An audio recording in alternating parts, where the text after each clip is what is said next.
The boss introduces the new intern. He also motivates them with news about a new project. Fresh out of college, the young man is full of dreams and hopes, but just 1 week later, the reality of the job hits him hard. He's become a complete workhorse, constantly exhausted from overworking. Weighed down by reality and despair, he realizes that hard work doesn't always pay off, and that he can't escape poverty. The immense pressure crushes him completely as he wonders why the world hasn't just ended yet, releasing him from this misery. Exhausted, he leans back in his chair, staring blankly out the window at the cityscape under the dark night sky.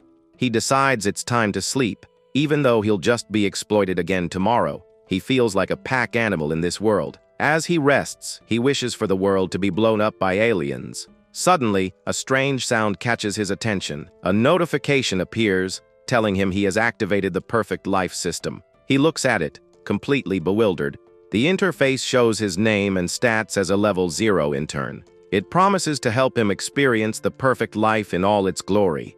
The young man stares at the screen, utterly shocked and confused by what is happening right in front of him. His confusion turns into a grin as he realizes what this is. He decides that he is completely done with working overtime. With a triumphant shout, he declares he's free from his boss at last, tossing his keyboard and glasses into the air. Suddenly, a massive explosion erupts on the street below his office, involving a truck and a car in a fiery collision. He looks out the window in shock, realizing that the city's gas pipeline must have just exploded from the impact. The street is now a scene of utter chaos and destruction, with bodies and debris scattered all over the place. Then, the victims of the explosion begin to change, their eyes glowing red as they turn into ravenous, zombie-like creatures. The infected people start attacking others, turning the street into a gruesome scene of carnage and horror. He watches the terrifying scene unfold from his window, a single bead of sweat rolling down his face as he looks on. Pulling back from the window, he nervously asks the system to repeat its name, wondering what kind of perfect life this is. The system confirms its name is the perfect life system. He yells back, pointing out the apocalypse happening outside. At that moment, he notices a panicked figure through the glass door of his office. His expression shifts as he turns his head slightly, recognizing the woman who is trying to get inside the room. A woman is banging on the glass, trapped on the other side of a door that is now sealed with warning tape. She presses her hands against the door as he watches her from inside the office, looking on with concern. He remembers seeing her before in an elevator, recalling that she is the niece of the boss from the company next door. But now her face is bloody and twisted, her eyes glowing a menacing red as she transforms into one of the infected. The young man retracts his earlier thoughts with a nervous smile, realizing the situation is far more dangerous than it seems. The system then issues a new task. He must flirt with the woman to get a reward, which he finds completely ridiculous. He looks around the office for something to use, and finds a small packet of snacks inside an open drawer. He then spots a large water bottle from the office cooler, placing his hand on it as he forms a plan. He sits down, figuring that waiting is useless. He decides it's a good chance to test out how his new system works. Deciding to act, the young man walks over to the glass door and grabs the handle, preparing to open it. As soon as he opens the door, the infected woman lunges at him, attacking with a powerful high kick. Her kick misses, and she stumbles to the floor. Dazed but still looking extremely hostile, he leans over her and introduces himself, asking if they can be friends to complete the system's strange task. The intern nervously tells her that since she's not saying anything, he will take her silence as a yes. He then quickly retreats back inside the office and slams the door shut, leaving her on the floor outside. The infected woman remains on the floor, momentarily silent and still after he locks the door. Her calm is short-lived as she lets out a furious roar, her red eyes glowing with intense, unbridled rage. The infected woman bangs her head against the glass door. The glass begins to crack under the force of her repeated, furious assaults, showing the sheer power of her rage. The young man smiles, thinking to himself that his brief and clumsy introduction should be enough, but the system gives him a terrible rating, criticizing his poor attempt at flirting and calling him rude. He points a finger in frustration, surprised and annoyed to learn that his actions are being graded by the system. Despite the poor rating, he receives 1 attribute point and plus 10 favorability with the woman, whose name is Chi Wei. He questions the use of gaining favorability with a zombie, wondering if it might stop her from attacking him. The system explains that increased favorability will make her want to get close, eventually obeying him like a spouse. He reacts with sarcasm, thinking that a zombie wanting to get close just means it has another target to attack. The last part of the system's message confuses him, and he wonders if this means he can control zombies. He runs a hand through his hair, frustrated that this strange system doesn't even come with a tutorial. Deciding to act, he adjusts his glasses and calmly instructs the system to add his allocable point to strength. He exhales slowly, preparing himself as the power from the system begins to flow into his body. A notification appears, confirming that the point was successfully added and his current strength value is now 11. A blue aura surges around him as he clenches his fist, feeling a new power coursing through his veins. Outside, the streets are filled with the infected, a grim reminder that all attributes are vital for survival. Back in the office, he holds some supplies, deciding that for now, nothing is more important than raw strength. He managed to find 2 bottles of soda and a small packet of beef jerky while searching the office for food. He managed to find 2 bottles of soda and a small package of meat. Suddenly, a new task arises, to log some points in the next 17 minutes. He realizes the time clock is outside the door, meaning he has to get past the enraged Chi Wei to complete the task. He nervously watches the infected woman, noticing that her hunger for him seems to have grown even more intense. The system shows him the incomplete, clock in, task and the optimizable, flirt with beauty, task, giving him 1 chance to improve his rating. With a determined look, he realizes he can complete both tasks at the same time if he plays his cards right. He eyes a stack of paper and a roll of tape, knowing that as long as he avoids getting scratched, he will be safe from infection. He grabs a pair of scissors from a desk caddy, preparing to craft some makeshift gear for his dangerous plan. Using the paper and tape, he creates protective armor for his arms and legs to guard against any potential scratches. Now equipped with his makeshift armor and a spear, he feels confident that the system will guide him to success. He takes a deep breath and grabs the handle, ready to open the door and face the chaos waiting in the hallway. The hallway is filled with zombies, all of them turning their attention toward him. As soon as he steps out, he immediately shouts a confession to Chi Wei, asking her to date him while other infected charge towards him. He continues his ridiculous confession, promising to work hard and take her out to dinner. He winks, thinking that throwing in some cheesy pickup lines might earn him some extra points from the system. While he rambles on, the infected Chi Wei simply stares at him, seemingly confused by his bizarre behavior. The system informs him that Chi Wei has a bad impression of him, and his favorability with her has dropped by 10 points. She lets out a disgusted sound, clearly unimpressed by his clumsy and awkward attempt at a confession. He makes a strained face, looking completely exhausted and flustered by the unexpected outcome of his plan. Meanwhile, 2 of his colleagues are hiding in a nearby office, listening to the commotion outside. One of them wonders what the intern is doing, shocked that he is confessing to someone who is already a zombie. The manager can only watch, thinking that Meng Xiu has finally gone mad. The manager hatches a plan, telling his colleague to make some noise while he calls the new intern over. The colleague agrees as Meng Xiu stands alone in the hallway, spear in hand, after dealing with the zombies. He successfully clocks in for work just in time, the machine confirming his attendance with a soft beep. He then peeks through a door, noticing more office workers turned into zombies, and feels a strange kinship with them. A system notification confirms the task is complete with a normal person, rating for clocking in just before the deadline. He receives 5 points and a reward about his boss taking extra notice, which he finds useless in an apocalypse. He wonders what the points are for and brings up the system menu to check his rewards and options. The system displays a shop with items he can currently afford, including cash, an energy drink, and some biscuits. He decides it's better to head back to the office to think, knowing Chai Wei won't attack him, but others might. Just as he reaches his office door, a voice from a nearby room urgently calls out to him for help. He sees his manager peeking out, asking him to do a favor by drawing the infected Chai Wei away from their door. The intern smirks, questioning his boss's pathetic state and wondering why he is hiding in the office next door.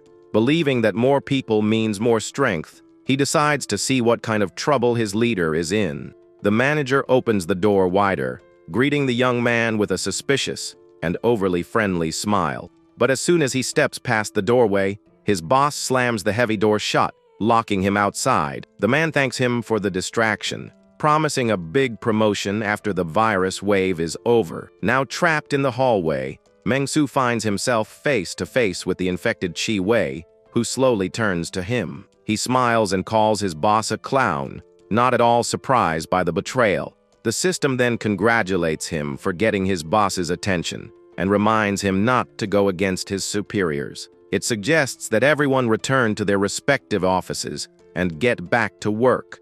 The manager and his colleagues scream in terror, realizing the intern's suggestion to go back to work wasn't a joke. They frantically try to secure the door, thinking the young man must be completely insane to act this way. The boss orders his coworker to help block the door with desks.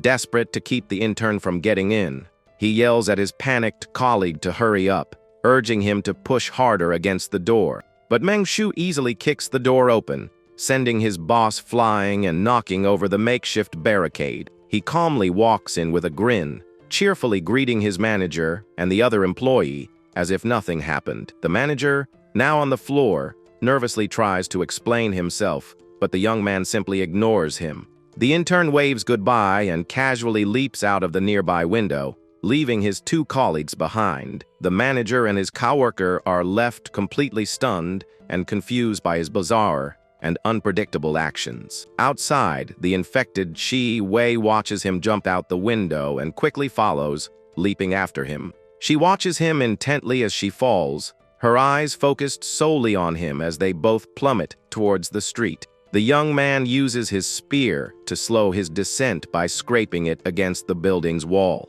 Meanwhile, the infected woman continues to fall, reaching out for him as she gets closer to the ground. Back in his own office, he watches her fall past the window, calmly holding a monitor as a makeshift shield. She crashes through the glass right in front of him, screaming as she slams into the floor of the office. Unfazed, the intern stands there with the monitor, watching as blood splatters across the room from the impact. The system praises his politeness when dealing with his boss and gives him a perfect rating for the completed task. He also unlocks a hidden achievement for reforming the workplace, earning a new set of rewards for his efforts. The reward for the achievement is 5,000 in cash, and the system suggests he use the money to buy dinner. He grins, happy to have earned so much money so easily, and wonders what he will do with it in this new world. A notification appears on his screen, and he immediately taps the mail icon to see what new message he has received.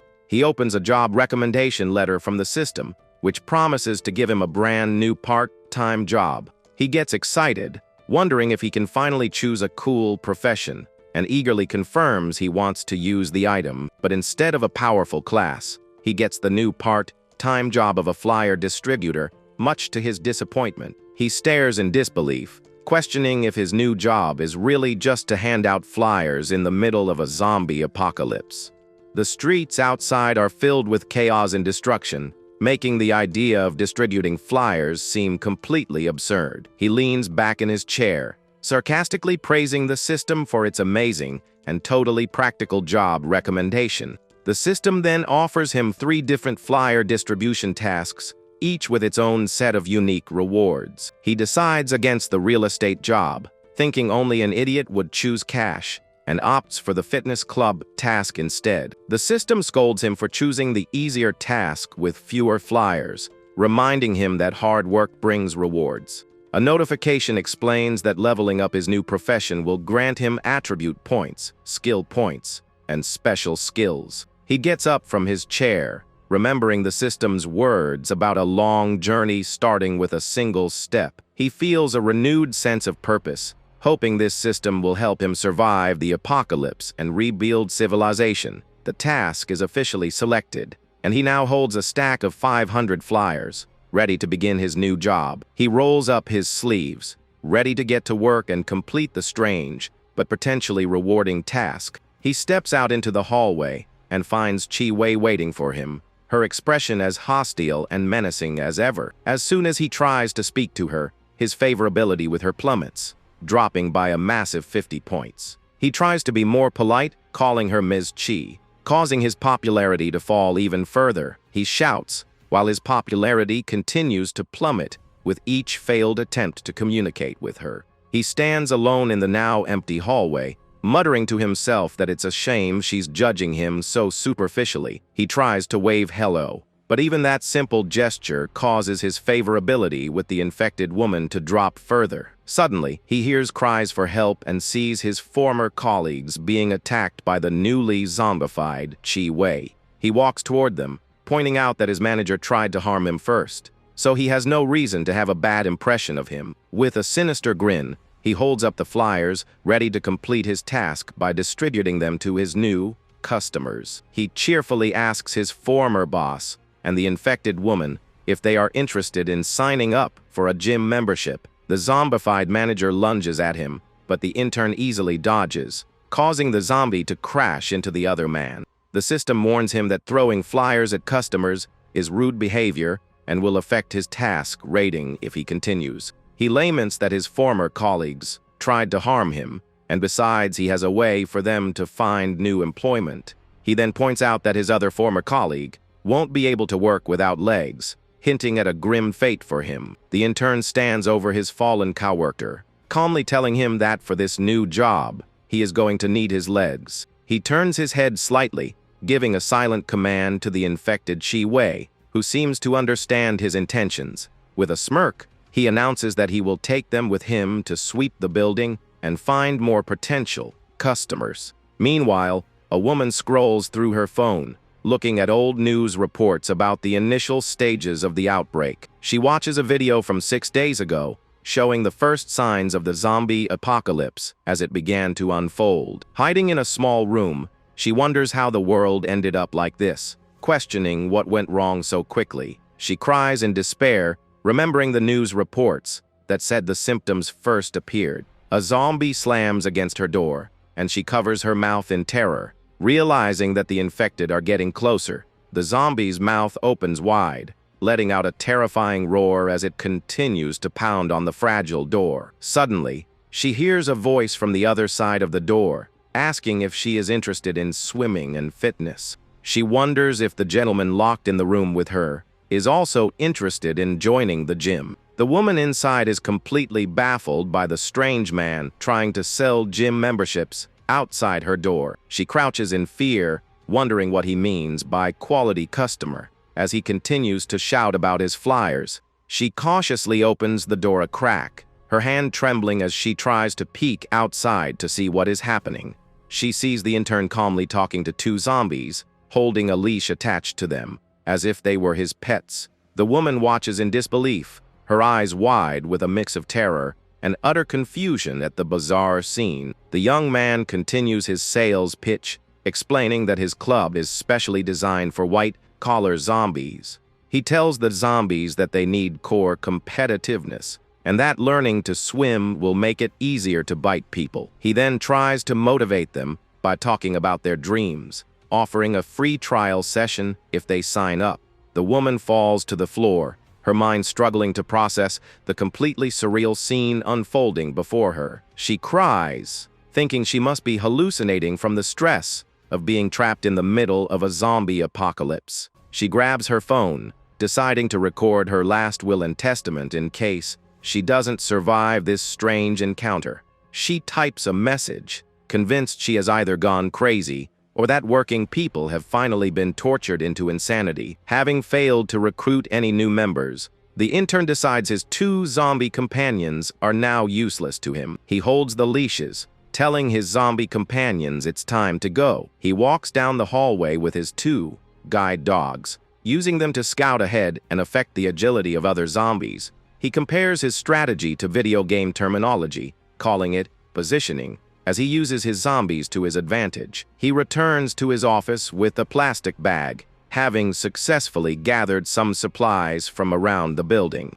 He sits down to take a break, having handed out over 200 flyers, and still having half of them left to distribute. He opens his status screen, checking his progress and the statistics of his new occupation. His statistics show that he is ready to level up in both occupations. He decides to level up his flyer distributor profession, eagerly pressing the button on his system screen. The system confirms the successful level up, explaining that his new profession grants him bonuses to his attributes. He gains points in agility, constitution, and spirit, and also obtains a new professional skill called Read People. The system describes the new skill, explaining that it allows him to see a target's primary profession and level. He slumps in his chair, disappointed that the skill is just for reconnaissance, and not some powerful, god-tier ability. He relaxes in his office, kicking his feet up and enjoying a snack, feeling great after his recent level up. But his moment of peace is interrupted by the sounds of chaos and explosions from the street. Below his window, helicopters fly past the building, and one of them explodes in a massive fireball as the city burns around them. He looks down at the street, seeing a massive horde of zombies, and estimates there are thousands of them below. He figures there are more than enough zombies in the building to meet his flyer distribution quota without going outside. He activates his new Read People skill, focusing his gaze on one of his zombie companions to test it out. The skill reveals his former manager's occupation is now zombie, with a level of 0 and a favorability of -100. He clenches his fist, disappointed that despite bringing them along, their favorability toward him is still negative. He decides that talking to them is pointless, and that it's finally time to give them the flyers he has been carrying. A light bulb appears above his head as he gets a brilliant idea on how to finally complete his distribution task. With a menacing grin and glowing red eyes, he offers his zombie companions a special bone-breaking discount. The zombies recoil in fear as he shoves the flyers at them, his friendly demeanor completely gone. He notices that another zombie is hesitant to attack, its favorability at -50, but it still lunges at him. He easily blocks the zombie's attack with his spear, his increased strength making the fight almost effortless. With a powerful swing, he sends the zombie crashing to the floor, defeating it in a single, decisive blow. He calmly places a flyer on the defeated zombie's head. Just then, more zombies appear at the door, drawn by the commotion of the fight. He uses his Read People skill on the new zombies, noticing that they don't have a favorability option displayed. He realizes that his 2 zombie companions have levels, which means there must be even stronger zombies outside. He turns to his zombie companions and asks them if they also think this new world is a bit abnormal. His hand slips as he tries to pat them on the back, causing them to stumble forward in confusion. He sarcastically justifies his actions, claiming he is the normal one for trying to get along with his coworkers. He unties the leashes from his spear, preparing to set his 2 zombie companions free for a new task. He decides it's time to continue distributing flyers, ready to face whatever dangers lie ahead in the building. A new system notification appears, assigning him a task to negotiate with Supervisor Lin on the 11th floor. He smirks at the new task, intrigued by the mention of a supervisor from another company in the same building. He heads out of his office and walks toward the elevators, ready to make his way to the 11th floor. He stands before the elevators, his spear in hand, contemplating his next move in this strange new world. He decides he is too afraid to go alone and asks his 2 zombie companions to come with him for support. He smiles, thinking to himself that colleagues should always be harmonious and friendly with each other like this.